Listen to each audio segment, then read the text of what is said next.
Bonjour, nous sommes le mardi 13 mai 2025 et le sujet est les bons plans sur la plateforme PC Componentes qui fête ses 20 ans. On en avait parlé il y a une semaine lors des French Days et ça continue jusqu'au 18 mai. On peut voir section par section, desktop, laptop, composants comme les cartes graphiques par exemple, moniteur, périphérique, clavier souris, smartphone, téléviseur, audio, console et jeux vidéo, tablette et smartwatch, petits électroménagers, réseau et autres. Comme par exemple ici, sur la section PC anniversaire, on voit aussi domotique, mobilité urbaine et accessoires. Nous verrons les bons plans les plus intéressants sur cette plateforme.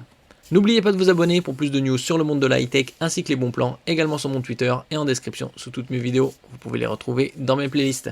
Comme on peut le voir ici, du 5 au 18 mai, il reste encore 5 jours. Alors nous commençons ici avec le laptop Asus VivoBook S14, 14 pour 14 pouces, à moins de 500 €. C'est un bon deal pour tout ce qui est collégien, lycéen ou toute personne qui veut utiliser un PC portable très léger pour la bureautique et le multimédia. Il est équipé d'un AMD Ryzen 5 7520U. Ryzen 5 c'est une moyenne gamme. La série des 7000 est sortie il y a 2 ans. Il y a 16 Go de RAM, donc c'est un minimum pour tout ce qui est bureautique, multimédia et une bonne fluidité dans le multi-onglet sur internet. SSD 512 Go et bien évidemment clavier AZERTY. En ce qui concerne la RAM, c'est de la LPDDR5. La webcam 720p, du classique. Wi-Fi 5, Bluetooth 5.1.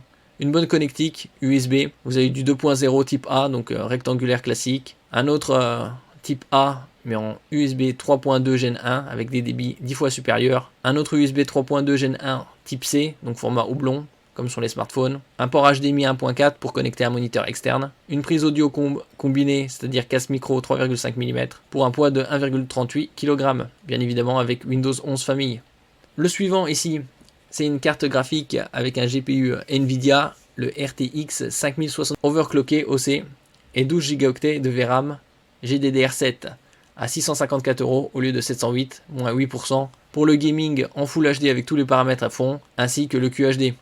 On peut jouer également en 4K dans certaines conditions. Nous passons ici au moniteur Gigabyte 27 pouces QD OLED. QD pour Quantum Dot, c'est un film nanométrique qui est appliqué à la matrice pour étendre la zone colorimétrique reproduite. Et donc combiné avec l'OLED, on a des temps de réponse ultra rapides, 0,03 millisecondes ou 30 microsecondes, 240 Hz. Bien évidemment, comme c'est de l'OLED, vous avez du 10 bits au niveau de la matrice, donc 1,07 milliard de couleurs reproduites. Et certifié display HDR, True Black 400, 400 pour le niveau de luminosité, HDR, High Dynamic Range pour des images de meilleure qualité tant au niveau de la luminosité, du contraste, des détails et des couleurs.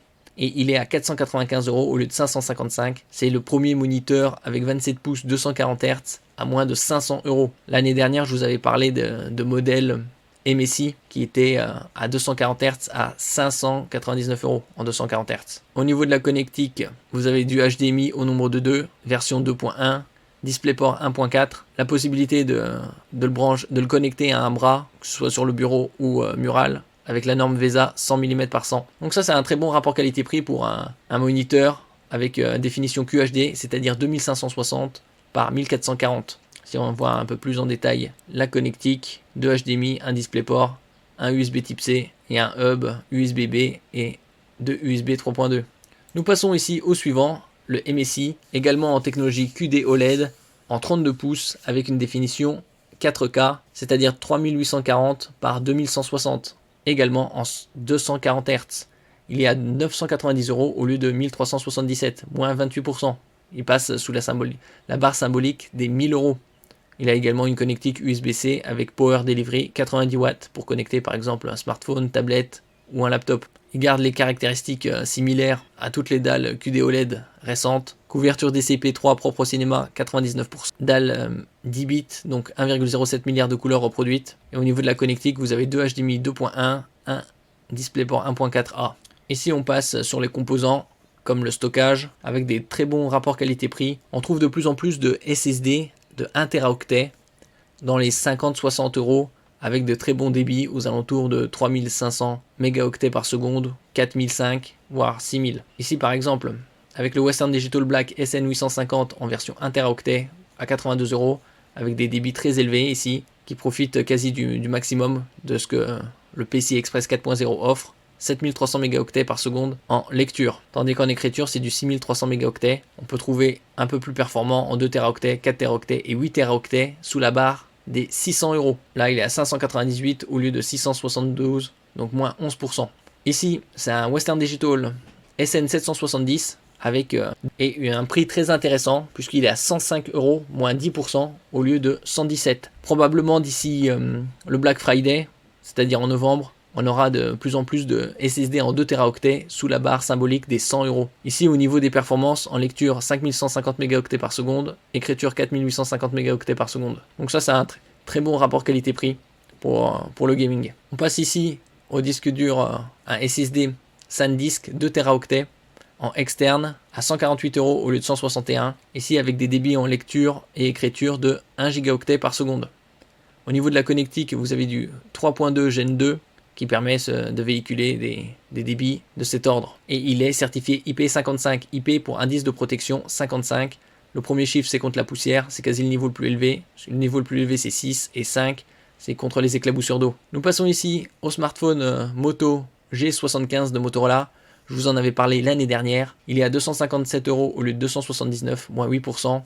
Avec 8 gigaoctets de RAM, 5000 mAh de batterie et un chargeur de 30 watts.